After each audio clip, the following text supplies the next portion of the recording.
Hi, I think we're live. Hello, everyone. Thank you for joining us today. My name is Andrea Gunraj, and I work at the Canadian Women's Foundation.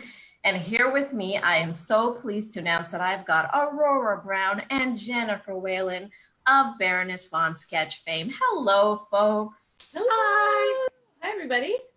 Hello. Lovely, lovely to see your faces. And we're all here in these pandemic times because we need new ways to connect, fun ways to talk with one another, and be able to get the opportunity to take the time to speak to cool people who are doing fantastic things for women and girls. And that's who we have with us today. Baroness Von Sketch, as you folks may already know, debuted on CBC television June 2016, produced by Frantic Films. And the comedy sketch series stars Aurora Brown, Jennifer Whalen, and Carolyn Taylor and Meredith McNeil as well. These four are executive producers of the show as well. A high five to all of you. Three-time Canadian Screen Award winner for Best Sketch Comedy Program and nominated for a fourth time in 2020. 2020 has not been all bad. So that's cool. There's been a few redeeming things. That's definitely one of them for everyone, right? That's right. That's every single one of us. And just to give you a little bit of background on the Canadian Women's Foundation, we're Canada's public foundation for women and girls. We were founded in 1991. Feels like yesterday for me, but it was a good almost 30 years ago. We aim to build gender equality for all and move women and girls out of poverty, out of violence, and into confidence and leadership. Of course, you can find more about us on our website at canadianwomen.org.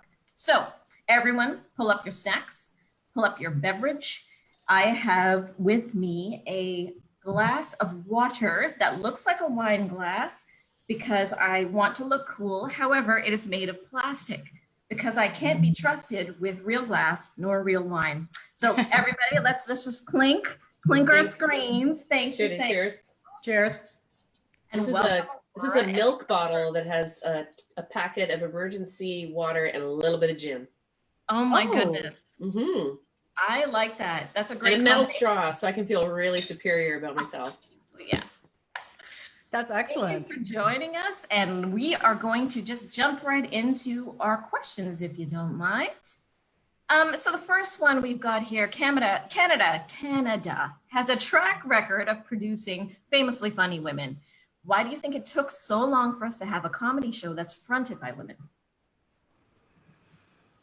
Well, I think, there was, I don't know. I think that there was a period of time where no sketch shows were being made at all. Mm-hmm. So we were new to the sketch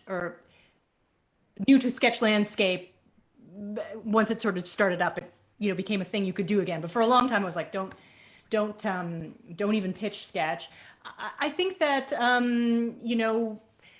it's a confidence thing. And I think it's also a timing thing. Our show came along at the right time that the CBC was looking for something like what we wanted to do. And so it was, it was the right place at the right time, which isn't really the sexiest answer, but yeah. It's the most sexist. No, sexy. The difference between sexist and sexiest is I try to avoid sexist and just be. I think too, it was, there's trends always in what networks want to put on the air.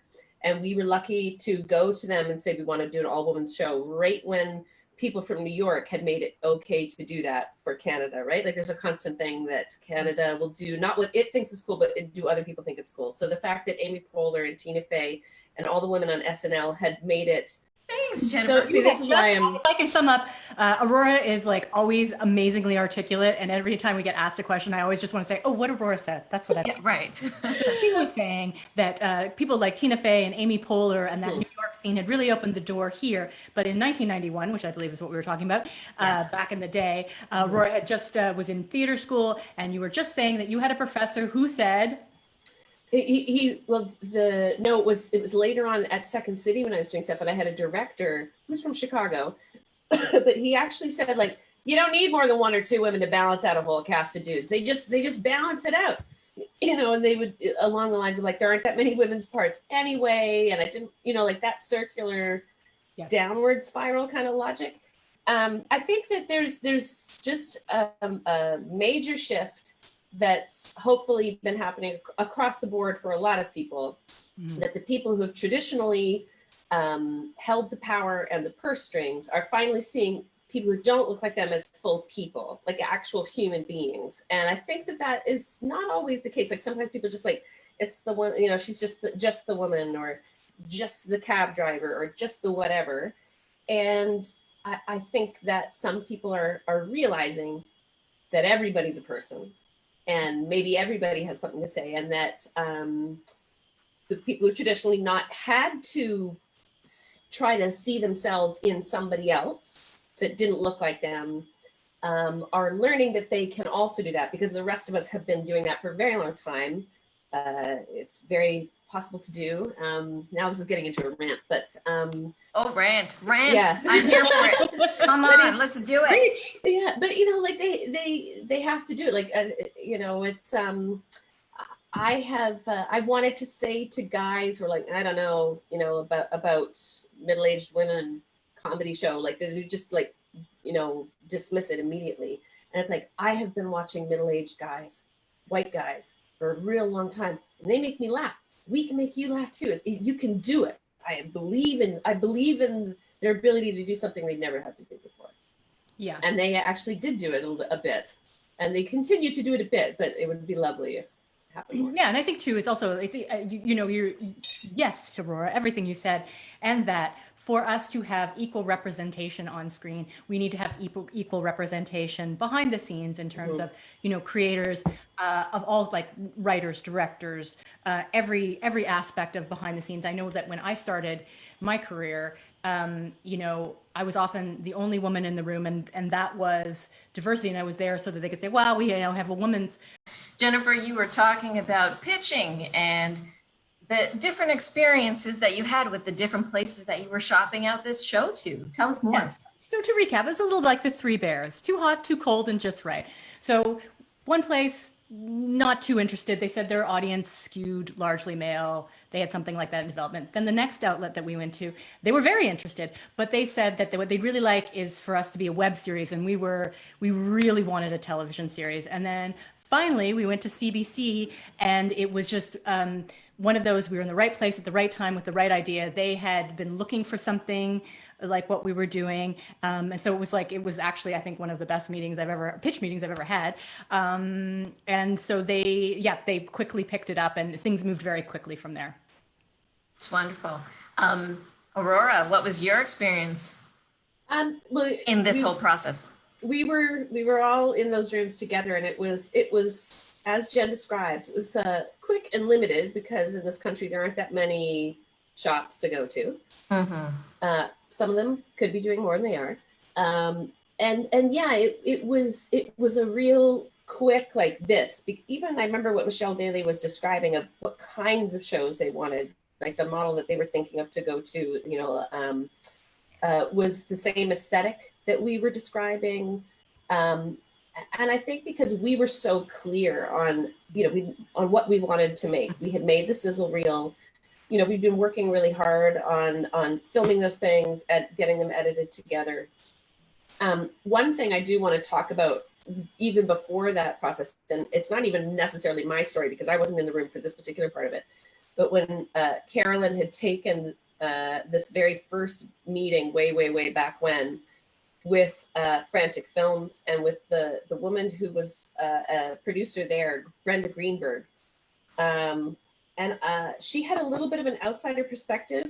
She was really go-getter. She was American. And I think she had just a little bit of you know, that American ambition of like, this is great, let's do it, you know, kind of thing. And so from the very beginning, what she said yes to was, we love this idea, we love women, we're going to shop it around. But from that very first agreement, it was agreed that the four of us would be executive producers, that we would be credited as creators, and that we would be in artistic control of it. And that was a huge thing. Not only that she said yes to that stuff, and that later on people wanted it, but that as it went on, we continued to have it be a real expression of what we wanted, which was so validating as women, as creators, across the board. Everybody who wants to do a show wishes they could do it that way. And so we were so it was very fast. Once we had that meeting with the CDC, I think they called us back in like 2 days to say that they were interested to put us into development, and we like made some more stuff with them. And then that development period was actually in the longest run, it was only 6 months, I think. Well, yes, Carolyn and I had both come out of experiences with another network that in my case, it was 4 years of development, and hers, I think it was 2 or maybe 3. So we had talked a lot, the 4 of us, about like, let's make sure this is a quick yes or a quick no. And I think oftentimes what slows things down, especially with comedy, is tone. Because what you write on the paper, it's very subjective, and everybody can have a different idea of what the tone is. So by making a demo reel and demonstrating what we wanted to do, it was unmistakable. We showed you what it looked like, what it was going to feel like, the pace of it. So showing that, I think, saved us 2 years easily. Wow. Yeah. We were talking about how is comedy that women make any different, or is comedy just comedy? Well, I would say I would say that it is both, because comedy, like if it's funny, it is funny. I think that is a true thing for everybody. Like if something is really funny, you're going to laugh.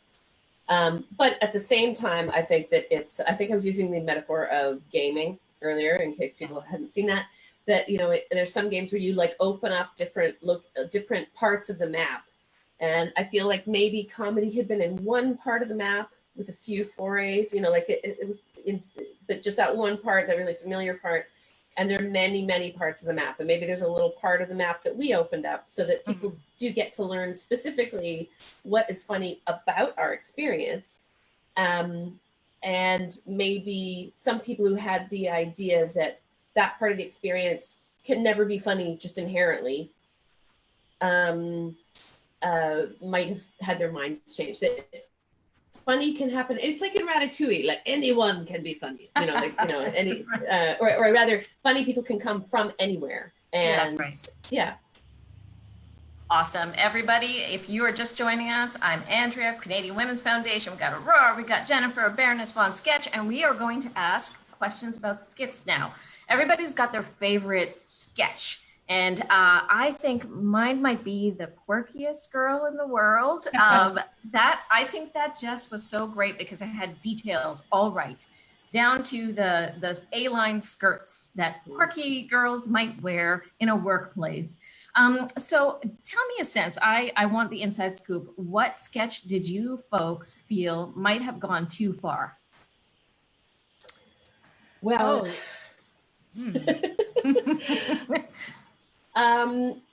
too far. There's the one that I think we went most on, which sadly never aired. But there was one called Meat Feast, where we were a bunch of vegetarians who were just like, well, maybe I'll just try some meat again. And we had to eat and roll our faces in so much meat that day that I think we all got like weird allergic reactions. I know I did. It was a lot. That one we went too far, and maybe that's why I didn't make it. Because the way that they shot it, they're going to move down the table. So it starts on Aurora and Carolyn, and they're just like mowing down. Like Aurora had barbecue sauce like from up to her eyebrows. Yeah. And I'm looking at Mare, and she's looking at me, and it's like, because you have to do something funny, and I was just like, how you can't top that? What are you going to do? Kind of thing. So I remember making like a sandwich out of meat, like using meat as the bread. But anyway, it was disgusting. And the thing that I remember that was so funny about it, I felt so bad, is that craft services came around when the thing was over to be like, hey, does anyone want, a snack? And it was meatball sandwiches. They had no idea what we were filming. And all the crew was just like, oh, and the poor guys, I think they were like, they didn't understand why nobody was eating their food. Yeah, and the stench of the barbecue sauce. And I remember at one point we had a bit of a break, but I had to stay in place because of the continuity. Like I had just gotten enough of it on my, it was crazy. That was a lot. Okay. That was a lot. I still can't eat breakfast sausage, and it's like 3 years later. Yeah. Mm-hmm. Yeah. Oh no, you got traumatized by the meat fest. I did a little bit. Yeah. Okay. So give me a sense of which sketch didn't quite go far enough, in your opinion. Well, the one that I feel like if we had the budget, the one with you and Mare, Jen, when you're taking the selfie, it's like, and it's the better angle. We really should have been able to hire a hot air balloon. If we were really, if we were properly funded, no, if we'd had the budget and that one was such a logistical thing. So it was like, what can we do? And if we'd really just been thinking out of the box, I think we would have gone with a hot air balloon. Yeah, and I think most of the ones that didn't go far enough never made the show. Yeah. If we were like, it's not really. So. Yes, exactly what you were saying about comedy being comedy, so it's got to be funny. So which sketch cracked you up so much that you could hardly even finish the damn thing? Well, I remember it was the period app sketch, which was literally based on something that happened in the writer's room, where Jennifer Goodhue, one of our writers, was sitting next to me, and she was telling me about this period app she had on her phone, and she was like getting like worked up about it, and she's like, "Here, you should try it." And there was something about the way she handed it to me. I was like, "Am I meant to put this up my vagina? Like, how does this work?" So anyway, we died laughing, and we wrote the sketch. Jen wrote the sketch, and then on the day of filming. And I usually don't break. I'm pretty good. But every time I looked at Aurora, I could not stop laughing because Aurora was just so beautifully sincere. And I remember our director of that sketch, Jeremy Long, started to get a little annoyed with me. He's like, "Come on, get it together." And I was like, "I'm trying." It's just like, sometimes when it's out of your control, and every time I would be like, "Nope, I got it. And I'd look at her like, "Nope, I don't got it." Yeah. It's not fun when that feeling comes, because like it's fun to laugh, but when you have no control over it. In first season, Carolyn and I did a sketch where her character is asking for a ride from me on the way to work, and her character's like really chipper and healthy, and mine is been hungover and is doing the driving, and she is convinced that my character needs water to feel better, and I'm like, "No, I'm good with my coffee." And so in the scene, she has to pass me the water, and it slosh on my lap. And there are many takes of this where she's sloshing more and more, and they're saying, "Carolyn, don't get the water on Aurora's microphone." She just kept on putting it higher and higher up my chest. So the microphones are generally around this, and it was just positively. So she kept on doing that and then laughing herself. And I'm pretty good at keeping my face straight, but it was impossible not to. We're in this tiny, space of a car, and I was soaking wet. I could feel the water seeping down into my underwear. It was one of those. Lovely. So that was, I think that was probably the toughest one. Yeah. Okay. We had no idea that these sketches were so difficult to do, but honestly, there's been a few that I've watched that I thought, I don't know. I think they're cracking up. I can't tell 100% because the magic of editing has cleaned this up, but I can tell that they are finding it really, really hilarious and trying really hard to overcompensate by looking super serious or being super in character. So I feel like those of us who are your fans, we might have seen glimmers of that along the way. So probably. Good. You're professionals. I think you're real professionals here. So Grief has become us at the Canadian Women's Foundation because the upcoming 5th season, which is going to air in September, will also be the final season. But the good news is that you are wrapping up the show on a high. So that's a really awesome thing. Quit while you're ahead, as they say, right? So how did you come to the decision? Well, at the very beginning when we were first starting, it's really, it's hard to get a show made in Canada. Not only that, but most Canadian shows don't last that long. So our joke was, "Oh man, if we can do 5 seasons, that will be amazing." So it was coming towards that time. And we just thought, I think we've always tried to not overstay our welcome in our sketches. And, we did want to leave on a high note, and we didn't want to overstay our welcome in the show itself. So it felt, I think, for a number of reasons, energetically, just the right time to say, "Thank you so much. Good night." Yeah. And again, it's not the sexiest answer, but it's like, well, just like picturing, it's like, it just felt right. It feels like, I think this is the last one. You just feel it when you're picturing it.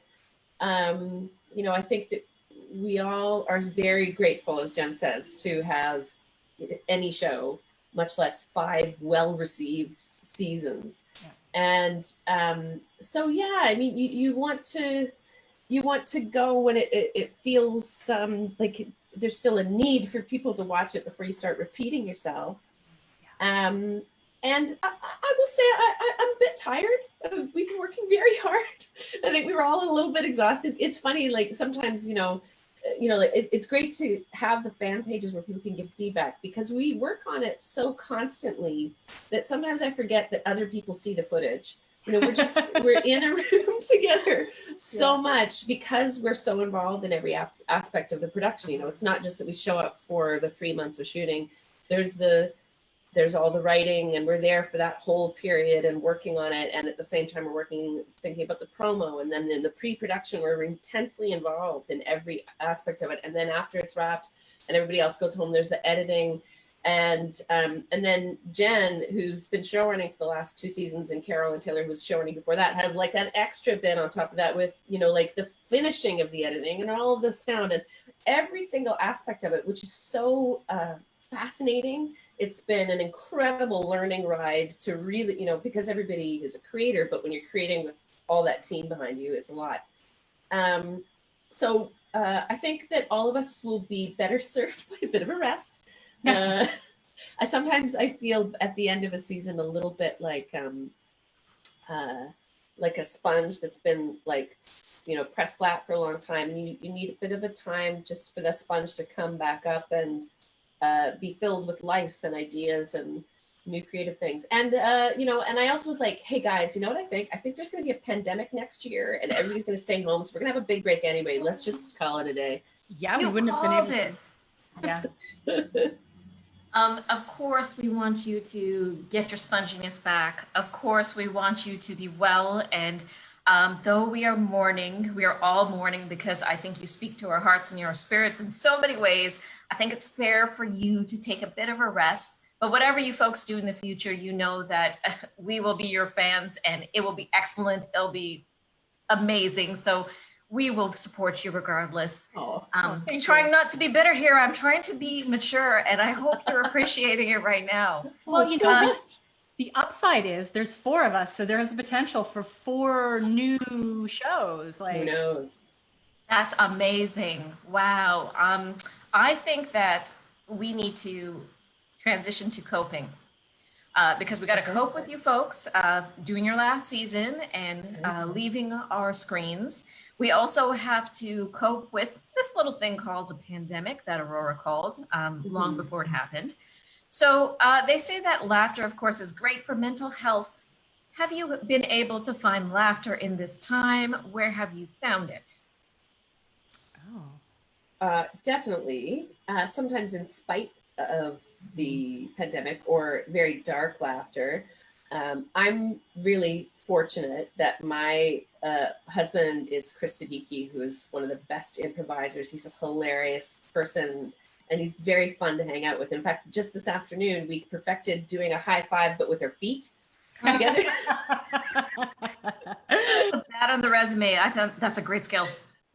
Yeah, that was we had a good laugh about that. And I was saying, I don't know which is a better feeling, to laugh because he's saying something funny, or for him to laugh at something that I've said that is funny. It's a good feeling. So I'm pretty lucky that way. And our son's very funny too.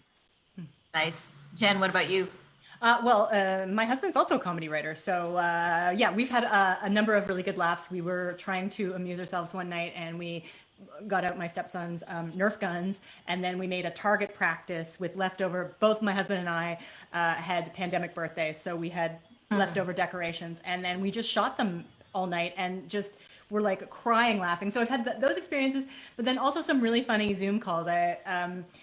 I was talking to some friends, and we got into most embarrassing stories. And so I was telling this incredibly embarrassing story that happened to me when I was 12, and I had totally forgotten it. And so, yeah, that was a great laugh. I'll just say it involved me hanging in Moon in in a parking garage, and a whole bunch of gentlemen of leisure sharing a bottle who perhaps, I'm not going to say they were homeless. I'm just going to say they were outside a lot. Saw my 12-year-old naked ass, and so. I was like, hanging a moon, like a paper. Yeah. Well, that's what I would have called it when I was 12. That was, but I get it now. My mom pantsed me by accident, and how does one pants one by accident? Anyway, I don't want to know. Yeah, we'll move on. I think I get it. It's hilarious. Nice. So I think we are all kind of spending a lot of time looking out windows. I want to know, what's the most epic thing you've seen out of your window during the pandemic? Well, I do spend a fair amount of time. There are some fancy condos across the street from me. Nice. Ooh. And they get a lot of interesting deliveries. They're, you know, they're very high end and like very interesting delivery trucks. So anyway, at the beginning of this, a Peloton got delivered, and I was like, oh, whoa, A pelican? somebody really like they took it to the next level. A bird? Yeah. So anyway, Wait. A live pelican got delivered. no, a Peloton. You know, the exercise thing, not a pelican. Oh, Not yeah, a bird. Peloton. The That's what exercise it's bike. Okay, right? sorry. It's an exercise bike. Right? yeah. Go ahead. Okay, so not the bird, the exercise bike. And so then a couple days later, I see an ambulance pull up. And of course, in these times, you're like, oh my God, oh no. And they're wheeling somebody out, and he is like wearing these fluorescent gear. And I was like, oh no, I'm sorry, this is super dark. I'm like, oh no, is this what we're doing now? Like, do they have to like mark people who might have COVID so that everybody knows? And then the penny drops. I'm like, no, he's in his exercise gear. He fell off the Peloton, or it's a Peloton related injury. So I have since seen him. He's fine. I thought you were going to say he had a heart attack and died. No. Okay. I don't think so. It was more, I don't know what happened, but no. He was blasting those lats. Yes. That's what was happening. He was blasting those Brian lats May. a Did little you too see much. the Brian May, the drummer from Queen, actually broke his ass gardening? Yeah. Oh yeah, that's right. Yeah, he broke his ass. He fell. I need more details on No, that. no. I feel like he's leaving something He out. said, this has happened and I don't want to talk about it. But yeah, Google it. He Sure. broke his ass gardening, which is pretty rock and roll. Yeah, that's epic. This just this morning I walked down the hall of my apartment and I hurt my ankle. Oh, You're the I was second person. walking. One of my good friends turned her ankle stepping off a curb, and she broke a few bones in her foot. Like Oh, she's, no. you know, when you like make that one little trip and you immediately go down to perpendicular. Normal functions are hard. Mm-hmm. they are. I had to go do some errands and I got back home and I realized I didn't bring my wallet, my driver's license, anything. Like just even driving, I was like, I don't remember how you do this really. Mm-hmm. Yeah. It's called COVID brain. I think it's a thing. I think it's a real thing. So along those lines, what are you looking forward to when normal returns? If there is a normal, I question that. Yeah, shallow person that I am, I'm really looking forward to brunch. Mm. If I could have one meal that I never had to make for the rest of my life, it would be breakfast. So yeah, I want brunch. I want an adventure. I just want to like go out of my house and not worry about it and just see where the day takes me. I have been planning how we can have people up for like an evening barbecue on the deck of our apartment, and just like spending a long time hugging those people. You know, just like not like, oh hey, how you doing? And I know, Jen, that this is like not great for you, but I you know, like there's some people I don't want to hug, but there's a lot of people, dear friends, who I'm like, oh, I can't wait till I can like feel them and like smell their pheromones, and you know, like those parts of my body that aren't getting any, you know, my brain not seeing their faces, those nerves under your skin that don't get activated when you don't hug and touch. And I just want to I want to, and what's another thing? I was saying to a friend, I'd love to like go to a bookstore and be so lost in a book or when I'm going along that I kind of bump into another person that I didn't even notice was there, as opposed to being hyper aware of where everyone is and getting some. I'm like, a guy kind of was looking at something behind me and wandered closer to me on the sidewalk. I was like, what are you doing? What are you doing today? And I'm looking forward to not being so angry at everybody in Trinity Bellwoods. Well, that's a bit hard when people are just randomly kissing people when they're getting interviewed on television. Like, what? I would like to say in my defense about not liking hugging, I think I was ahead of the curve because I don't mind hugging people I know. It's people I don't know very well that I'm like, what are we doing? And I especially don't like the double kiss, which I hear is now going to be out because that's a great spreader. So I really feel like I was ahead of the curve. Curve? I don't know. I don't even know words anymore, guys. But I just feel like I shouldn't take as much heat for not liking hugging. And I'll hug you, Aurora. I will hug you. I will hug you when I see you. Oh God, I can't wait to like sit and I wish that you could come over and we could like watch a show together. Yes. And instead of Zooming. Up until last year, she and I would watch Game of Thrones together with some other friends. That's fun. And yeah, that was a really nice thing to actually get together. Aurora, I finished my nerd book. And I'm going to drop it off to you. Oh, I can't wait. I will wipe it Read down. the name of that book? Priory of the Orange Tree. It's just a great story. It's got dragons. It's love it. like a feminist fantasy. Just a good Nice. story. I enjoyed it. I enjoyed it so much I actually had to slow down at the end because I was like, I'm getting to the end, and then what will I do? You're one of the few people who's reading right now. I'm really impressed. We all thought we were going to read. No reading. Oh, I'm reading. I'm not doing anything else, but yeah. Okay, good. I'm not doing anything else either. However, I'm not doing productive things like reading. I've stared at walls. Good. I've criticized wallpaper hanging that I did years ago, and now it's really bothering me. But I don't think that I am doing anything like reading and writing and those productive things. I'm not reading any novels, but the closest I got to it was yelling at the screen of the second installment of It, because it goes away so radically from the book that I read many times. It wasn't making me laugh, but I really appreciated hating something for 2 hours or being mad at something for 2 hours. You just felt something. I felt something, and it made me completely forget about the pandemic, and it was awesome. Nice. Still It will make you forget about the pandemic, although there is a plague in it. So Oh, It's okay. yeah, but it's not. Yeah, you'll be fine. Okay. So tell me, if you could go back in time and explain the pandemic, because Aurora, you called it, as you said.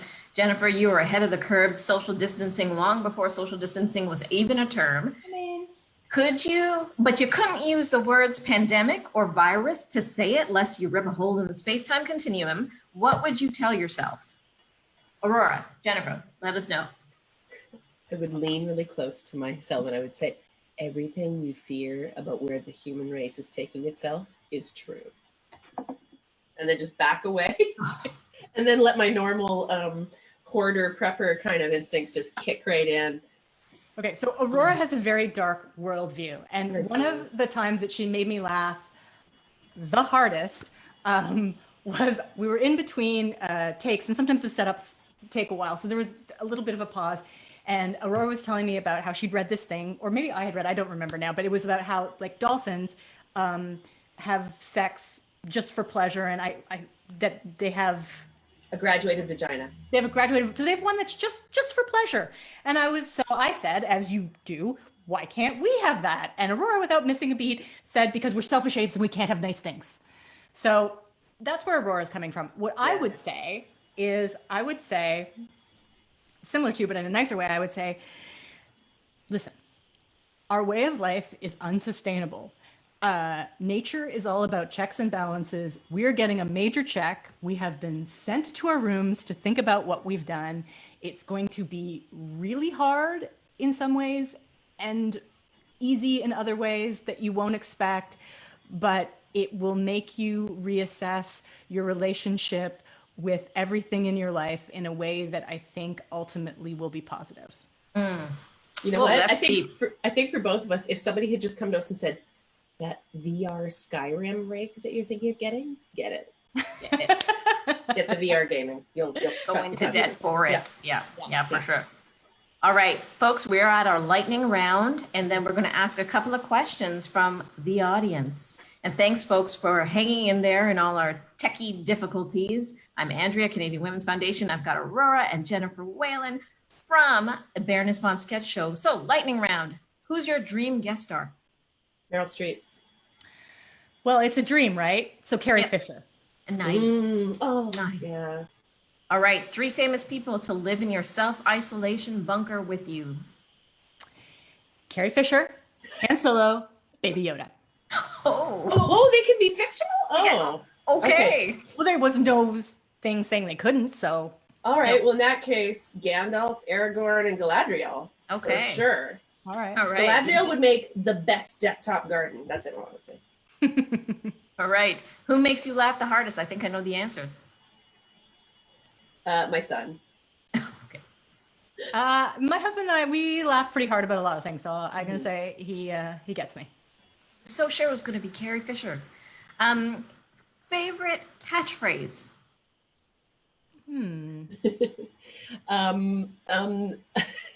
isn't a swear? That isn't a swear? I wonder what's inside your butthole. I wonder what's inside. We've all seen that, right? The little girls making this song. Yeah. Okay. I wonder what's inside your butthole. Okay. I'm watching The Great right now on Prime, and it's great. And now I've been infected with huzzah. I keep saying. Oh, Anytime I do something like huzzah. that's more of a catchphrase. I think you answered the question better. Good for you. Well, most of my Okay. catchphrases truly are swears, so that's one that I can. Right. Keeping it clean for Facebook Live. Yeah. Okay, this is a really serious question. Kids in the Hall collaboration, yes or no, or maybe? Well, I would love it, but I happen to know that they're very busy and they do not need us in any way, shape, or form. But they're so good. I would love it. I would love it. Yeah, of course. It would be amazing. It would be a dream come true. I disagree. I think they need you. Canadian Women's Foundation changes its mandate and becomes a sketch comedy group. What should we name it? I think, oh, I just have to see this. You have to go, Dan, because my dark worldview just like put up Yeah, I love your three dark different things I can't say. Oh no. Sorry, I can't say any. Oh no, they're all like that? Yeah. Oh my.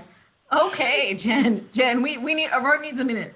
Yeah, I mean, you know what? I don't have a good one for you. What should it be called? I think what you got to do is you got to get together with everybody. Uh-huh. You got to get a piece of paper and a bottle of gin, and then you just keep writing names and laughing. And then the next day, whichever one jumps out at you, that's the one. Okay, so along those lines, Baroness von Sketch, how did that come about? Where did that name come from? What was left on the cutting room floor? I can't well, that was even remember what the other options were at this point. I don't either. I remember Carolyn sent around a list of names, and that was the one that jumped out at all of us, I think. Yeah. We had there was a photo, and I can't remember who found the photo, but it was this like an old timey like stock footage of like 4 women from like the 1910s in black and white. They're sitting on a front stoop, a front porch with a bunch of different rifles. Stuff. They were like all in their little, nice old timey dresses, but with rifles. Yeah. They just looked really strong and really like no funny business. And then at the same time, Carolyn had this long term fascination with baronesses, particularly Baroness von, is it Schrader? What's her name? Yeah, in The Sound of Music. And so there was that whole thing. And then when we were looking at Baroness, we realized that it's not even like the bottom tier of aristocracy. It's like 1 or 2 above, but it's certainly like the highest. I think it's the lowest one that you can buy. You can buy it, but there's always like a tradition of like kookiness, weird poverty, eccentric behavior. There's like Baroness von whatever, like, she has the title, but she's living in her, degraded splendor in an old place. But still wearing silk pajamas and drinking champagne. Of course, naturally. Yeah. So She's got to keep it right. classy. Yeah. That is so funny. I didn't even, when I first heard about this show, I was like, what? I couldn't even like process the name. I had to Google it. I had to look it up. I was like, is it a swear word? What is this word? And I learned so much about colonialism. Oh yeah. Gosh. Yeah. Oh, it taught me a lot. So thanks for that. No problem. I've got some questions from the audience. We've got about 5 minutes left, so we want to get some in. Thank you, folks. You just made this just fly by. It's so interesting. So you create and perform high octave out there characters. Conversely, you also play just as effectively and subtly sedate characters. Of the 2 kinds of characters, which do you prefer playing, or which do you enjoy playing, and why? Ooh, what a lovely question. Thank you, whoever asked that, for recognizing everybody's facility with doing that. Because I remember saying to somebody in an interview that you haven't even seen, Jen, but like how impressed I am constantly at my coworkers' ability to play everything. Like everybody has a boss, the terrible boss. Everybody can be the crazy, but also be like the friend who's like, what? The million different types of women in an office and that kind of thing. It's for me, it's the Venn diagram of like how widely disparate are all the different characters that I get to do. And so like the more difference there is in a season, not that I don't love doing each one of those things, but if all my parts were in one area, then I'd feel a little cheated because I love doing it all. And I think that we all feel that. I know for me, I do feel an affinity for the friend who's reacting parts. There's a real joy that we all share in like a character that It's like we need somebody to be the person at the end who has 2 lines, or somebody in the office who has a 2 line, and just you almost add more work and to that character. It's like, I don't know who this woman is, but she clearly has an existence. There's a person that Jen plays in Office characters who always has a cold and her bangs are always a bit messy. So she's come back a few times. She doesn't have a name. She's not really a recurring character, but the life that you give her, Jen, is amazing. I enjoy her. She's and that came out of like, I think truly of what you're saying. That was like 2 lines. I was like, how will I make this fun for myself? And that's where it came up. So I like those. I like, I think Aurora, you pointed it out and I hadn't realized it, that I do enjoy playing the high status rogue. High status rogues. That's where you really sing. I love those women who just like, the rules don't apply to me. I'm going to do what I want. Yeah. They're fun. I think, there isn't really, it's not really one or the other. It's all of them. And the beauty of the show is you get to do all of that stuff. You know, the thing that will be really hard to leave about the show is this creative freedom that we get to play all of these amazing parts. Yeah. So you've got a lot of diversity in those sketches in terms of like just the different characters that you play. What's your favorite sketch to do and why? That's such a hard question.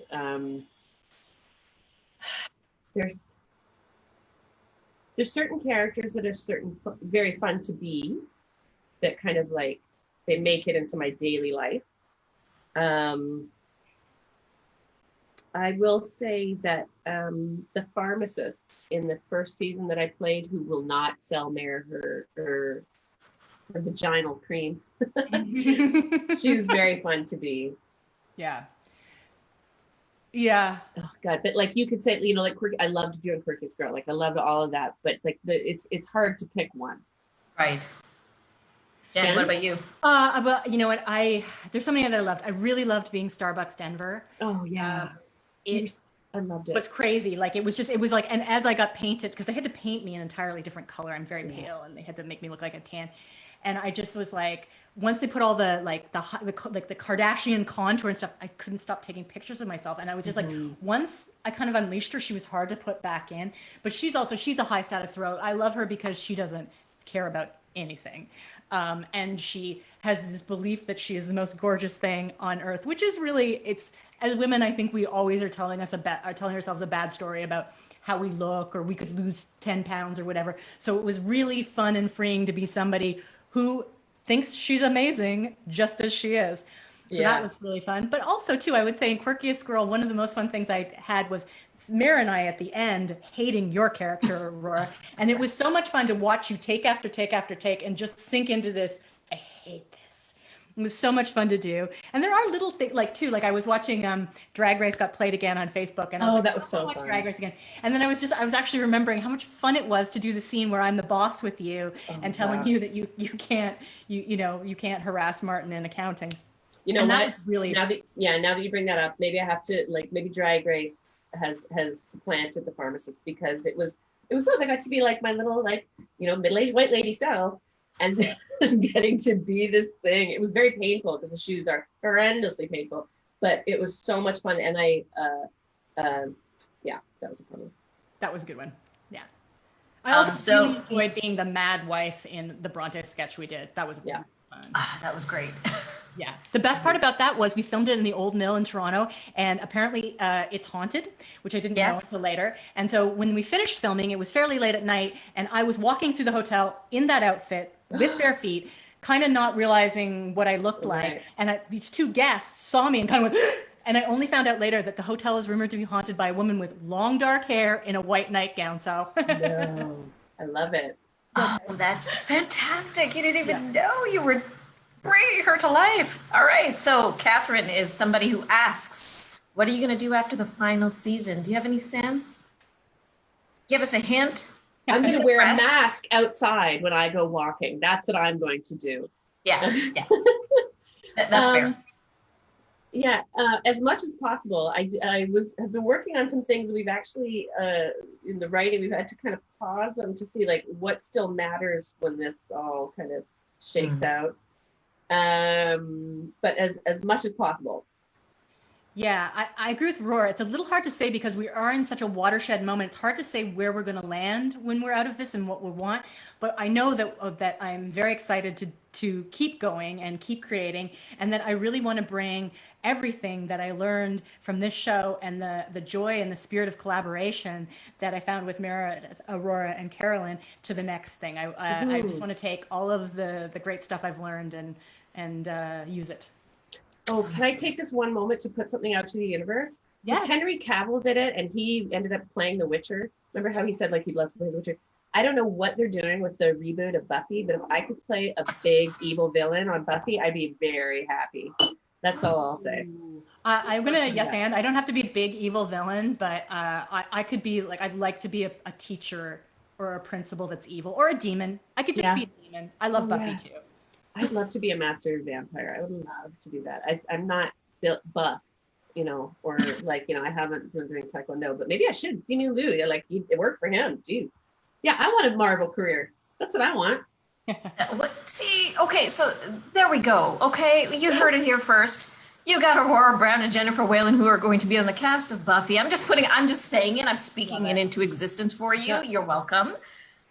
So yeah, I mean, I think now we've taken up a lot of your time, and I just want to thank everybody for hanging in there. All of you, Aurora, Jennifer, thank you for hanging in there with our technical difficulties. And really, we just want to thank you for supporting us with great comedy at this time. I think I've looked at your sketches over and over again on YouTube, and I totally destroyed Netflix watching your stuff over and over again. So thank you very much for this. And we look forward to season 5 and the bright things you'll be doing in the future.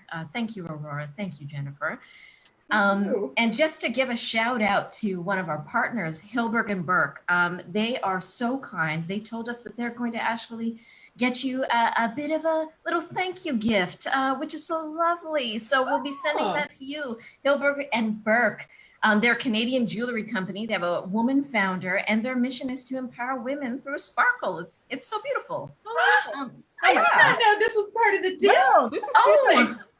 We do it right at the Canadian Women's Foundation. We do it right for our guests. That is what your sketch troupe is called. We do it right. We do it right. We do it right. We do it right. Oh my goodness. I hope that my colleagues are here watching this because I'm so going to run with this. Well, so the Canadian Women's, no problem. The Canadian Women's Foundation is here for you, and we're here for everybody. Well, just like from all of us, it's just we're so grateful for everybody who watched and loved the show. I know the other two who couldn't be here. Like we really love. There's nothing better as a comedian or somebody who sketch comedy as knowing that you made something that made somebody laugh, and especially somebody who wasn't like maybe didn't think that they would ever laugh or see themselves reflected. It's there's nothing better than knowing that people laughed at what we hoped they would, and we're so happy to connect with all our viewers and all the women who watch our show and hopefully make their life just a little bit better for 2 minutes. And so thank you for allowing us to do that.